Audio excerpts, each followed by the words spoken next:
আসসালামু আলাইকুম। সকলকে আমন্ত্রণ আনন্দ টিভির রাতের সংবাদে। আপনাদের সঙ্গে আছি আমি শারমিন মনির। কৃষিমন্ত্রী ডক্টর আব্দুর রাজ্জাক বলেছেন, বিএনপি যতই আন্দোলন সংগ্রাম করুক, আগামী জাতীয় সংসদ নির্বাচন সাংবিধানিক সরকারের অধীনেই হবে, কোনো তত্ত্বাবধায়ক সরকার বা অন্য কোনো উপায়ে হবে না।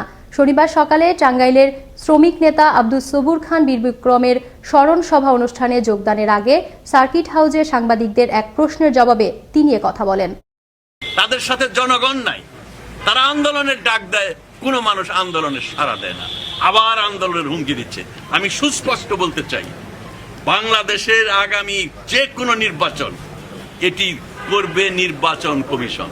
সংবিধানে সুস্পষ্টভাবে বলা হয়েছে, এই নির্বাচন কমিশনের কমিশনাররা, প্রধান কমিশনার শপথ নিয়ে জাতির কাছে বলেছে, আমরা সুষ্ঠু, সুন্দর, নিরপেক্ষ নির্বাচন দিব। করোনার প্রভাব কমে যাওয়ায় দেশের আমদানি রফতানি সর্বকালের রেকর্ড ছাড়িয়েছে বলে জানিয়েছেন বাণিজ্য মন্ত্রী টিপু মুনশি। শনিবার সকালে রংপুরে 3 দিনের সফরে এসে সাংবাদিকদের এক প্রশ্নের জবাবে তিনি কথা জানান। করোনার প্রভাবও কমে যাচ্ছে, অর্থনৈতিক অবস্থা ভালোর দিকে, এক্সপোর্টও বেড়েছে, সর্বকালের রেকর্ডও টাচ করেছে। সবকিছু মিলে সার্বিক অবস্থা ভালো। দেশে করোনায় একদিনের ব্যবধানে কমেছে মৃত্যু ও শনাক্তের সংখ্যা। গেল 24 ঘন্টায় দেশে করোনায় মৃত্যু হলো আরও 35 জনের। এ নিয়ে মৃতের সংখ্যা বেড়ে দাঁড়ালো 27,182 জনে। নতুন করে করোনা শনাক্ত হয় আরও 1,190 জনের শরীরে। শনিবার বিকেলে স্বাস্থ্য অধিদপ্তরের এক সংবাদ বিজ্ঞপ্তিতে এ তথ্য জানানো হয়। এদিকে দেশে একই সময়ে ডেঙ্গুতে আক্রান্ত হয়ে বিভিন্ন হাসপাতালে নতুন করে ভর্তি হয়েছেন আরও 232 জন। এর মধ্যে ঢাকার বিভিন্ন সরকারি বেসরকারি হাসপাতালে ভর্তি 187 জন এবং ঢাকার বাইরের বিভিন্ন হাসপাতালে ভর্তি হন 45 জন। শনিবার স্বাস্থ্য অধিদপ্তরের হেলথ ইমার্জেন্সি অপারেশন সেন্টার ও কন্ট্রোল রুমে নিয়মিত ডেঙ্গু বিষয়ক প্রতিবেদনে এ তথ্য জানানো হয়। সামাজিক যোগাযোগ মাধ্যমে চাকরির প্রলোভন ও বন্ধুত্ব করে প্রতারণার মাধ্যমে টাকা হাতিয়ে নেয়ার অভিযোগে 3 জনকে গ্রেফতার করেছে ঢাকা মেট্রোপলিটন পুলিশের গোয়েন্দা লালবাগ বিভাগ। শুক্রবার রাজধানীর কল্যাণপুর এলাকা থেকে তাদেরকে গ্রেফতার করা হয়। এদিকে রাজধানীর খিলগাঁও ফ্লাইওভারের নিচে ওয়ার্ড যুবলীগের সাধারণ সম্পাদক সাইফুল ইসলামকে গুলি করে হত্যা চেষ্টার ঘটনায় 2 জনকে গ্রেফতার করে ঢাকা মেট্রোপলিটন পুলিশের গোয়েন্দা মতিঝিল বিভাগ। মতিঝিল ডিভিশন গোয়েন্দা তারা একটি গুলি ইনসিডেন্ট হয়েছিল, সেই মামলার আসামি এবং তার নিকটতে 2টি পিস্তল এবং 3 রাউন্ড গুলি উদ্ধার করেছে। একটি প্রতারক চক্রকে গ্রেপ্তার করেছে। যে প্রতারক চক্রের কাজ হলো বিদেশের থেকে চাকরির প্রলোভন দেখিয়ে বা বিদেশ থেকে পার্সেল পাঠিয়ে বা অন্যান্য চাকরি পাইয়ে দেওয়ার নাম করে সহজ সরল তাদেরকে ভুলিয়ে বালিয়ে টাকা নিয়ে সেই টাকাগুলি নিয়ে চলে যায়। লোভে পা দিয়ে যেন প্রতারণার শিকার না হই, এই বিষয়গুলি আপনাদেরকে জানানো, আপনাদের মাধ্যমে জানানো। রংপুরে গড়ে উঠেছে মাদকাসক্ত নিরাময় কেন্দ্র। তবে এই কেন্দ্র থাকলেও এ সকল কেন্দ্রে একজন মাদকাসক্ত ব্যক্তি ভর্তি হলে কি পরিমাণ ফি প্রদান করতে হবে সেজন্য নেই নির্দিষ্ট কোনো নীতিমালা। এতে ইচ্ছে মতোই মাদকাসক্ত কেন্দ্রগুলো নিতে পারছে বিভিন্ন অঙ্কের ফি। নেই সার্বক্ষণিক চিকিৎসকদের উপস্থিতি। সব মিলিয়ে যেন দেখার কেউ নেই এ সকল ক্লিনিকগুলোর কার্যক্রম। রংপুর থেকে মাহফুজ আলম প্রিন্সের প্রতিবেদনে থাকছে বিস্তারিত। এক সময়ের মাদকাসক্ত যুবকটি আজ সমাজে প্রতিষ্ঠিত। দেখিয়েছেন মরণ নেশা মাদকের থাবা থেকে অন্যান্য আসক্তদের বাঁচার পথ। মাদক সেবনের টাকা জোগাতে রক্ত পর্যন্ত বিক্রি করেছেন কেউ কেউ। তবে এ সকল নিরাময় কেন্দ্রের কোনো সেবারই নেই নির্দিষ্ট কোনো ফি, নেই কোনো নীতিমালা। তবে লোকচক্ষুর আড়ালে এই ক্লিনিকগুলোতে চিকিৎসা নিতে আসা সমাজের ধর্নাঢ্য পরিবারের সন্তানরা এখন সুস্থ। আমি নেশার টাকা জোগাড় করতে না পারে একটা সময় আমি রক্ত বিক্রি করছি। আমি সুস্থ জীবনে ফিরে যেতে চাই, আমি ওই জীবনটা আমি বাদ দিতে চাই। আমি আসার পর থেকে এখানে উনি আমাকে চিকিৎসা দিয়ে সুস্থ করছে এবং সুস্থ করার পরে এখন আমাকে এই প্রতিষ্ঠানের একজন স্টাফ হিসেবে উনি আমাকে চাকরি দিয়েছেন। হাতে গোনা কয়েকটি কেন্দ্রে রয়েছে চিকিৎসার ব্যবস্থা আর চর্চা, যদিও সেখানে থাকেন না নিয়মিত ডাক্তার, পাওয়া যায় না রোগীদের ঠিকঠাক মেডিকেল রেকর্ড। এছাড়াও মাদকাসক্তদের অভিভাবকদের কাছ থেকে আশানুরূপ সাড়া না পাও ট্রিটমেন্টের ক্ষেত্রে একটি সমস্যা। তবুও মাদক সেবনের আসল কারণ উদ্ঘাটনে চলে চেষ্টা। চিকিৎসা ক্ষেত্রে আমরা যে সমস্যাগুলো ফেস করতেছি সেটা হচ্ছে, প্রথম যে সমস্যাটা সেটা হচ্ছে আমরা গার্ডিয়ানদের ব্যাপারে, পেশেন্ট ট্রিটমেন্টের ব্যাপারে কোনো রকমের ফ্যামিলিগত কোনো সহযোগিতাটা পাচ্ছি না। তাদের মাধ্যমে আমরা কিছু জিনিস সমাজের স্তরের যারা সচেতন মানুষ তাদের কাছে আমরা এই বিষয়গুলো তুলে ধরার চেষ্টা করি, কিন্তু আসলে আমাদের একক প্রচেষ্টা অনেক সময় এই জিনিসগুলোতে তেমনভাবে সাউন্ড হয়ে ওঠে না। রোগীর ফি নির্ধারণে নেই কোনো সরকারি নীতিমালা, আর সার্বক্ষণিক চিকিৎসা সেবা প্রদানও সম্ভব হচ্ছে না বলে জানালেন মাদকদ্রব্য অধিদপ্তরের এই কর্মকর্তা। একটা সময় ছিল ডক্টর পাওয়া যেত না, এখন কিন্তু অ্যাভেলেবেল ডক্টর পাওয়া যায়। নিরাময় কেন্দ্রে এক একভাবে নিচ্ছে, এটা সরকার থেকে কোনো নিরাময় কেন্দ্রের জন্য কোনো ফি নির্ধারণ করে দেওয়া হয়নি। একজন মাদকাসক্ত ব্যক্তিকে নিরাময় কেন্দ্রগুলোতে ভর্তি করা হলে ধরন অনুযায়ী কি পরিমাণ ফি দিতে হবে অথবা কোন কোন সেবার কেমন ফি লাগবে তার নেই কোনো সরকারি নীতিমালা, নেই চিকিৎসকদের সার্বক্ষণিক উপস্থিতি। তাই রংপুরের মতো দেশের সকল মাদকাসক্ত নিরাময় কেন্দ্রগুলোর জন্য দ্রুতই প্রণয়ন করা হোক নীতিমালা, এমনটাই প্রত্যাশা রংপুরবাসীর। নয়নমণি, আনন্দ টিভি, ন্যাশনাল ডেস্ক। বায়ুমণ্ডলে বিপুল পরিমাণ ক্ষতিকর পদার্থের নিঃসরণ রোধের মাধ্যমে ওজোন স্তর সুরক্ষায় গুরুত্বপূর্ণ ভূমিকা রাখছে ওয়ালটনের এইচএফসি ফেজ আউট প্রকল্প। শনিবার প্রতিষ্ঠানটির কর্পোরেট অফিসের সম্মেলন কক্ষে বিশ্ব ওজোন দিবস 2021 উপলক্ষে আয়োজিত এক অনুষ্ঠানে এ তথ্য তুলে ধরেন বক্তারা। এতে প্রধান অতিথি ছিলেন বন ও জলবায়ু পরিবর্তন বিষয়ক মন্ত্রী শাহাবুদ্দিন। অনুষ্ঠানে ওয়ালটন হাইটেক ইন্ডাস্ট্রি লিমিটেডের চেয়ারম্যান এস.এম. নুরুল আলম রিজভী ও additional managing director Abul Bashar Howlader সহ অন্যান্য ঊর্ধ্বতন কর্মকর্তাগণ উপস্থিত ছিলেন। শনিবার দুপুরে ময়মনসিংহের ঢাকা বাইপাস সড়কে কর্মসংস্থান সৃষ্টির লক্ষ্যে স্বল্প মূল্যে টাটা ব্র্যান্ডের গাড়িগুলো মানুষের দোরগোড়ায় পৌঁছে দিতে অনুষ্ঠিত হলো এক মেলা।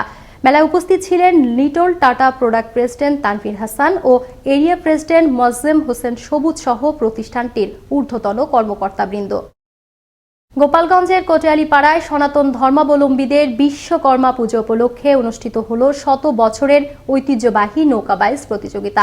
শুক্রবার বিকেলে উপজেলার কলাবাড়ি ইউনিয়নের কালীগঞ্জ নদীতে প্রতিযোগিতা অনুষ্ঠিত হয়।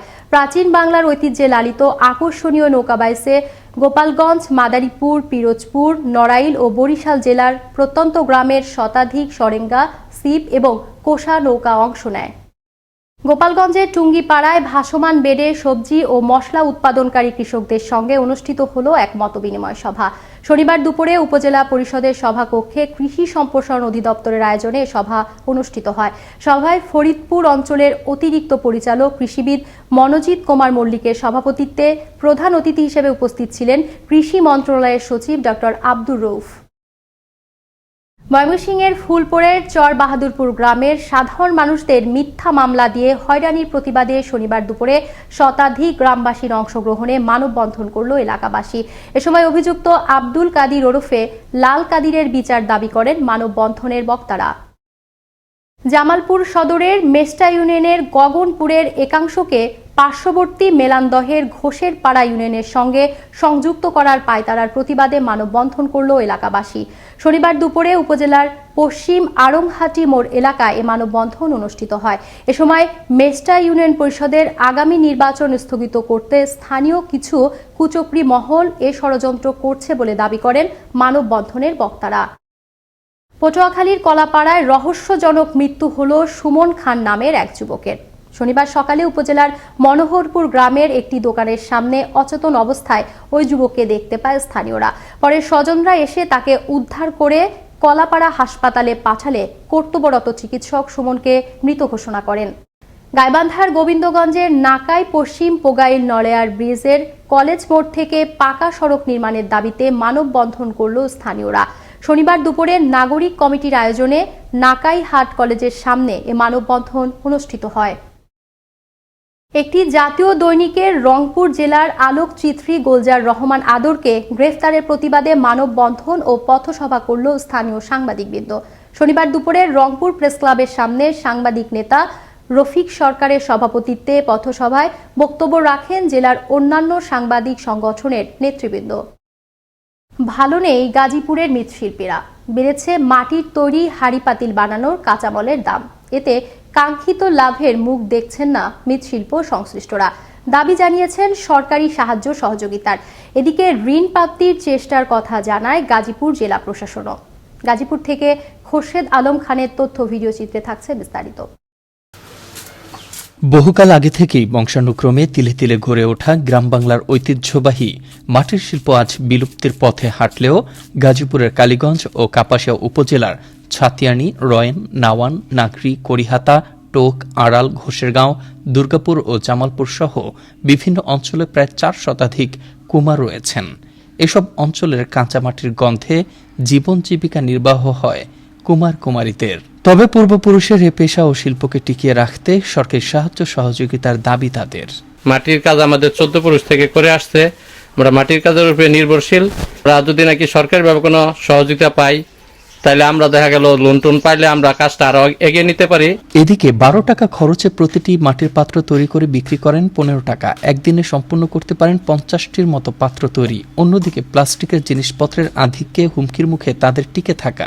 সারাদিনে 50টা বানিয়ে একটার মধ্যে খরচ আছে 12 টাকা, পরে বিক্রি হয় 15 টাকা। প্লাস্টিকের জিনিসপত্র বাইরে যেমন আমাদের জিনিসপত্র অনেক মাটির পাতিল কোনো সময় বিক্রি হয় না আর কি। মাটির হাঁড়ি পাতিল তৈরি করতে যে সকল উপকরণ প্রয়োজন পড়ে সে সকল কাঁচামালের দাম বৃদ্ধিতে দেখছেন না কাঙ্ক্ষিত লাভের মুখ। রং লাগে, খয়ের লাগে, সুতা লাগে, খড়ি লাগে, এগুলোর দাম বেশি, এ কারণে আমরা লাভবান হই না। তবে মৃৎশিল্পে কিছুটা দুর্দিন এক সময় এসেছিল উল্লেখ করে এখন বৈচিত্র্যতা আনার ফলে চাহিদা বেড়েছে মৃৎশিল্পের, বললেন গাজীপুর জেলার জেলা প্রশাসক। মৃৎশিল্পে কিছুটা দুর্দিন এক সময় এসেছিল, কিন্তু এখন এটার মধ্যে বৈচিত্র্যতা আনয়ন করা হয়েছে, ফলে মৃৎশিল্পের কিন্তু চাহিদা অনেক বেড়েছে। দেশের গণ্ডি পেরিয়ে বিদেশেও কিন্তু এটা সমাদৃত হচ্ছে। পাশাপাশি এসএমই লোনের আওতায় মৃৎশিল্পের সাথে সম্পৃক্তদের সহায়তা দেওয়ার চেষ্টার কথাও জানান তিনি। এসএমই যে ঋণ আমাদের কাছে যে বিতরণের জন্য যে দিয়েছে বিভিন্ন ব্যাংকের মাধ্যমে, আমরা তাদেরকে এই ঋণের আওতায় এনে তাদের উন্নয়নের আমরা চেষ্টা করব, তাদের জীবনমানের। বাংলাদেশের ইতিহাসে মাটির শিল্প একটি বড় অংশ দখল করে রয়েছে, তাই এই শিল্পকে বাঁচাতে হলে এগিয়ে আসবে সরকার, এমনটাই প্রত্যাশা সবার। মোস্তফা কামাল তোহা, আনন্দ টিভি, ন্যাশনাল ডেস্ক। নোয়াখালীর সোনাইমুড়িতে বিদ্যুৎপৃষ্ট হয়ে মৃত্যু হলো একই বাড়ির 4 জনের। শুক্রবার সন্ধ্যায় উপজেলার বজরা ইউনিয়নের শিলমুদ গ্রামে ঘটে মর্মান্তিক দুর্ঘটনা। স্থানীয়রা জানায়, গ্রামের একটি ক্ষেতের মাঝখানে বিদ্যুতের খুঁটির সংস্পর্শে একজন বিদ্যুতায়িত হলে তার চিৎকার শুনে তাকে বাঁচাতে গিয়ে বিদ্যুৎপৃষ্ট হয়ে আরও 3 জনের মৃত্যু হয়। এ ঘটনায় এলাকায় নেমে আসে শোকের ছায়া। শুক্রবার বিকেলে কুমিল্লার দাউদকান্দির দইয়াপাড়া এলাকায় মুখে কস্টেপ লাগানো গাছের সাথে বাঁধা আশরাফুল ইসলাম নামের স্কুল পড়ুয়া এক কিশোরের লাশ দেখতে পেয়ে পুলিশকে খবর দেয় স্থানীয়রা। পরে পুলিশ এসে লাশটি উদ্ধার করে ময়নাতদন্তের জন্য হাসপাতালের মর্গে পাঠায়। পটুয়াখালীর মির্জাগঞ্জে বেশ কয়েকদিন ধরে লোকালয়ে ঘুরে বেড়াচ্ছে বিরল প্রজাতির একটি মুখপোড়া হনুমান। উপজেলার কাঠাতলি এলাকায় কখনো গাছের মগডালে, কখনো ঘরের চালে ছোটাছুটি করতে দেখা যায় হনুমানটিকে। হনুমানটি ধরে সংরক্ষিত বনাঞ্চলে ছেড়ে দেওয়ার দাবি এলাকাবাসীর। এদিকে হনুমানটিকে ধরার সক্ষমতা নেই বলে জানান জেলা বন বিভাগের সহকারী বন কর্মকর্তা তারিকুল ইসলাম। এই ছিল এখনকার মতো। আনন্দ টিভির সর্বশেষ সংবাদ এবং বিনোদন সবার আগে দেখতে ভিজিট করুন www.facebook.com/anondtvbds। ধন্যবাদ সকলকে, শুভরাত্রি।